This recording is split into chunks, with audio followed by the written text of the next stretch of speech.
क्या आपने कभी गौर किया है, जैसे ही मस्जिद से अजान की आवाज गूंजती है, अचानक गली मोहल्ले के कुत्ते जोर जोर से भौंकने लगते हैं। आखिर ऐसा क्यों होता है? क्या कुत्ते अजान की आवाज से डर जाते हैं या फिर वे कुछ ऐसा देख लेते हैं जो इंसान की आंखों से छुपा होता है? दोस्तों, आज हम इस रहस्य को खोलेंगे और जो सच सामने आएगा वो आपके दिल और दिमाग दोनों को हिला देगा। दोस्तों, एक छोटी सी गुजारिश है, कृपया इस वीडियो को लाइक कर दीजिए और चैनल को सब्सक्राइब कर लीजिए। आपका एक लाइक और एक सब्सक्राइब हमें हौसला देता है। हमारे लिए यह मोटिवेशन बनता है ताकि हम आपके लिए ऐसी और दिल को छू लेने वाली बातें लाते रहें।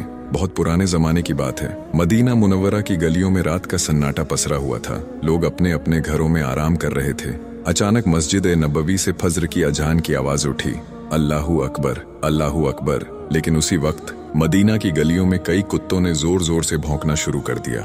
लोग चौंक गए, ये जानवर अचानक क्यों बेचैन हो गए? जब तुम मुर्गे को बांग देते सुनो तो अल्लाह से भलाई मांगो, क्योंकि वह फरिश्ता देखता है। और जब गधा रेंके तो शैतान से अल्लाह की पनाह मांगो, क्योंकि वह शैतान को देखता है। और जब कुत्ता भौंके तो समझ लो उसने भी कुछ ऐसा देखा है जिसे तुम नहीं देख सकते। सहीह मुस्लिम। इस हदीस ने लोगों को सोचने पर मजबूर कर दिया। यानी कुत्ता जब भौंकता है तो कई बार उसकी आंखें उस अदृश्य दुनिया को देख रही होती हैं, फरिश्तों का गुजरना या फिर किसी शैतान का आना जाना। साहबा कहते हैं कि उन्होंने कई बार यह महसूस किया। रात की तन्हाई में जब अजान दी जाती तो अचानक कुत्ते बेचैन हो जाते।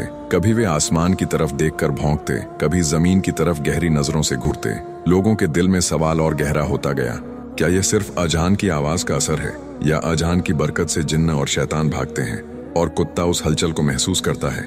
इस्लामी किताबों में लिखा है कि जब अजान दी जाती है तो शैतान भाग जाता है और उसकी भागने की आवाज इंसान नहीं सुन सकता, लेकिन जानवर, खासकर कुत्ते, उस हलचल को महसूस कर लेते हैं। यही वजह है कि कई बार अजान के वक्त वे जोर जोर से भौंकते हैं। सोचिए दोस्तों, इंसान कानों से सुनता है लेकिन जानवर अपने दिल और फितरत से बहुत कुछ महसूस कर लेते हैं। अजान की आवाज सिर्फ इंसान को नमाज की तरफ बुलावा नहीं देती, बल्कि पूरी कायनात में एक हलचल पैदा कर देती है। जरा तसव्वुर कीजिए, जब मुअज्जिन अल्लाहू अकबर कहता है तो आसमान में फरिश्तों की कतारें उतरती हैं। धरती और आसमान के बीच की फिजा में नूर फैल जाता है। उस वक्त इंसान नमाज के लिए उठता है, लेकिन जानवर, वे भी इस माहौल को अपनी तरह से महसूस करते हैं।